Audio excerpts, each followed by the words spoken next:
Hello friends and welcome to my YouTube channel sweet moment. आज मैं आप लोगों के साथ modern Wangxian fanfic angel in love share करने वाली हूँ, जिसका आप लोग काफ़ी टाइम से वेट भी कर रहे थे। तो फ्रेंड्स, मैं आप लोग से एक बात पहले ही क्लियर करना चाहती हूँ कि ये जो स्टोरी है ये मेरी पर्सनल इमेजिनेशन एंड थॉट्स हैं।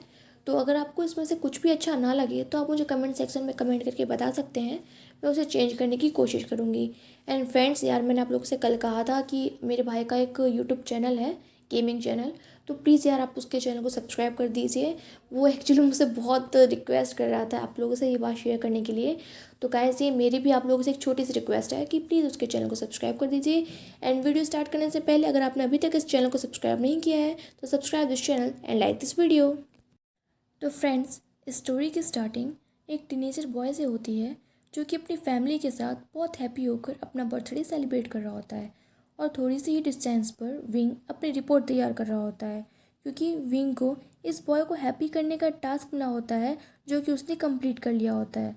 और वो इस रिपोर्ट को ले जाकर अपने सीनियर एंजल को दे देता है और कहता है कि दगा, आपने मुझे बहुत ही ज़्यादा सिंपल टास्क दिया था। विंग अपने सीनियर एंजल को दगा बोलता है, जो कि एक चाइनीज़ वर्ड है फ्रेंड्स, एंड इसका मतलब होता है बिग ब्रदर। विंग कहता है कि दगा, मुझे मेरे हर टास्क में फुल पॉइंट मिले हैं, ऐसे तो मैं बहुत ही जल्दी हेवन जा सकता हूँ। सीनियर एंजल कहते हैं कि हाँ विंग, अब तुम्हें सिर्फ एक टास्क कंप्लीट करना रह गया है, इसके बाद तुम हेवन जा सकते हो। और वो विंग को उसका टास्क बताते हैं और कहते हैं कि तुम्हें 2 मंथ्स के अंदर एक कोल्ड बॉय वांगजी को हैप्पी करना है, जो कि एक रिच एंड हैंडसम बॉय है। बट उसके बचपन में ही उसके पेरेंट्स का एक कार एक्सीडेंट हो गया था।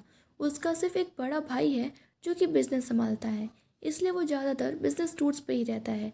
और वांगजी हमेशा अकेला और सैड रहता है। उसके कॉलेज में भी उसके कोई फ्रेंड्स नहीं हैं। विंग कहता है कि दगा, ये तो कुछ ज़्यादा ही सैड है। कोई नहीं, मैं इसे बहुत ही जल्दी हैप्पी कर दूंगा और अपना ये टास्क भी कंप्लीट कर लूँगा, जिससे मुझे हेवन जाने का मौका मिलेगा और मुझे अपने सारे क्वेश्चंस के आंसर मिल जाएंगे। और फिर वो वहाँ से चला जाता है। विंग के जाने के बाद सीनियर एंजल कहते हैं कि विंग, तुम्हें तुम्हारे क्वेश्चंस के आंसर हेवन में नहीं बल्कि वांगजी के पास मिलेंगे, इसीलिए तो मैंने तुम्हें वांगजी के पास भेजा है। इधर विंग वांगजी पर नज़र रख रहा होता है और उसके बारे में जानने की कोशिश कर रहा होता है। वांगजी मॉर्निंग में ब्रेकफास्ट कर रहा होता है। वो ब्रेकफास्ट में बॉइल्ड वेजिटेबल खा रहा होता है। विंग कहता है कि ये तो अपने ही जितना बोरिंग फूड खा रहा है, तो ये हैप्पी कैसे होगा। वांगजी उसकी तरफ देखता है एंड उसके बाद फिर अपना ब्रेकफास्ट करने लगता है। विंग सोचता है कि क्या इसने मुझे देखा, पर फिर वो सोचता है कि नहीं, ऐसा कैसे हो सकता है, मैं तो इनविजिबल हूँ, तो कोई ना तो मुझे देख सकता है और ना ही मुझे सुन सकता है। इसके बाद वांगजी अपने कॉलेज के लिए निकल जाता है। विंग देखता है कि वांगजी के घर में इतनी सारी कार हैं, फिर भी वो पैदल ही कॉलेज आ रहा होता है। विंग भी उसको फॉलो करने लगता है और वो पूरे रास्ते मस्ती करते हुए और सबको खुशियाँ बांटते हुए चल रहा होता है।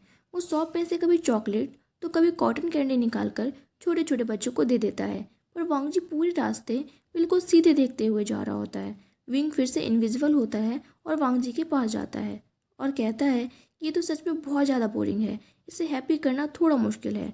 वांगजी फिर से उसकी तरफ देखकर घूरता है और विंग अपने पीछे देखने लगता है।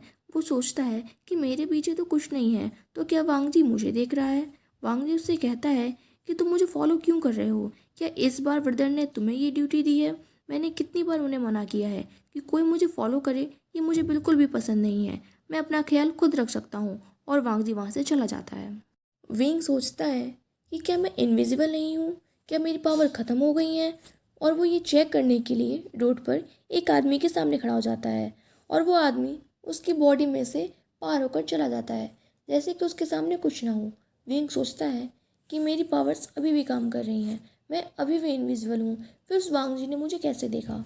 विंग अपने सीनियर एंजल के पास जाता है और उन्हें सब कुछ बताता है और कहता है कि दगा, उस वांगजी ने मुझे कैसे देख लिया, कहीं वो भी तो कोई एंजल नहीं, क्योंकि एक इनविजिबल एंजल को तो सिर्फ एक एंजल ही देख सकता है। सीनियर एंजल कहते हैं कि नहीं विंग, वो कोई एंजल नहीं है, तुमने उसके सामने अपनी पावर्स का यूज़ नहीं किया होगा, तुम शायद उसके सामने विजिबल होकर ही चले गए होगे। विंग कहता है कि नहीं दगा, ऐसा नहीं था। सीनियर एंजल विंग से कहते हैं कि अब तुम जाओ, मुझे कुछ ज़रूरी काम है, और अब उसके पास विजिबल होकर ही जाना, किसी को पता नहीं चलना चाहिए कि तुम एक एंजल हो। विंग वहाँ से सीधे वांगजी के कॉलेज चला जाता है। वो देखता है कि वांग जी के सीट के बगल में बहुत सारी गर्ल्स बैठी होती हैं और वो बातें कर रही होती हैं कि ये कितना हैंडसम है, बस ये मेरा बॉयफ्रेंड बन जाए। तो कोई कह रही होती है कि ये बस मेरी तरफ एक बार देख ही ले, बट ये तो हमें कभी देखता ही नहीं है। वांग जी उन सब की बातों को इग्नोर करके सिर्फ लेक्चर पर ध्यान दे रहा होता है। विंग सोचता है कि ये सच में बहुत बोरिंग है, ये इन ब्यूटीफुल गर्ल्स को भी इग्नोर कर रहा है। इसके बाद जब वांग जी अपने कॉलेज से घर जा रहा होता है तो विंग फिर से इनविजिबल होकर वांग जी को फॉलो करता है, पर वांग जी इस बार कुछ नहीं कहता। विंग सोचता है कि शायद इससे पहले मैंने अपनी पावर्स का यूज़ नहीं किया था, इसलिए वांग जी ने मुझे देख लिया होगा। विंग वांग जी को फॉलो करते करते उसके रूम तक चला जाता है और वहाँ रखी एक कुशन पर बैठ जाता है। वांग जी अपने रूम में कुछ देर खड़ा रहता है, फिर वो विंग की तरफ देखता है और कहता है कि तुम मॉर्निंग से मुझे फॉलो कर रहे हो, तुम मुझे फॉलो करते हुए मेरे कॉलेज भी चले गए, अब मेरे रूम में भी आ गए हो, अब क्या मुझे तुम्हारे सामने चेंज करना पड़ेगा। विंग शॉक्ड हो जाता है और सोचता है कि इनविजिबल होने के बाद भी इसने मुझे रास्ते में फॉलो करते हुए देख लिया और अब मैं इसे अभी भी दिख रहा हूँ। विंग एक बार कंफर्म करने के लिए उससे पूछता है कि क्या तुम मुझसे बात कर रहे हो, क्या मैं तुम्हें दिखाई दे रहा हूँ। वांग जी कहता है कि हाँ, तुम्हारे और मेरे अलावा कौन है, अब रूम से बाहर जाओ और मुझे चेंज करने दो। विंग कन्फ्यूज़न में ही रूम से बाहर निकल जाता है और सोचता है कि आखिर ये कैसे पॉसिबल हो सकता है। वांग जी मुझे कैसे देख सकता है, क्या उसके पास भी कोई पावर्स हैं। वो फिर से अपने सीनियर एंजल के यहाँ जाता है, पर वहाँ उसे उनका एक लेटर मिलता है जिसमें लिखा होता है कि मैं कुछ इंपॉर्टेंट काम के लिए हेवन गया हूँ, तुम अपना टास्क कंप्लीट करो। विंग सोचता है कि अगर मुझे अपने क्वेश्चंस के आंसर चाहिए तो मुझे ये टास्क कंप्लीट करना ही होगा। विंग फिर से वांग जी के घर जाता है और वो इस बार हर सर्वेंट पर एक मैजिक करता है और वहाँ एक शेफ बन जाता है।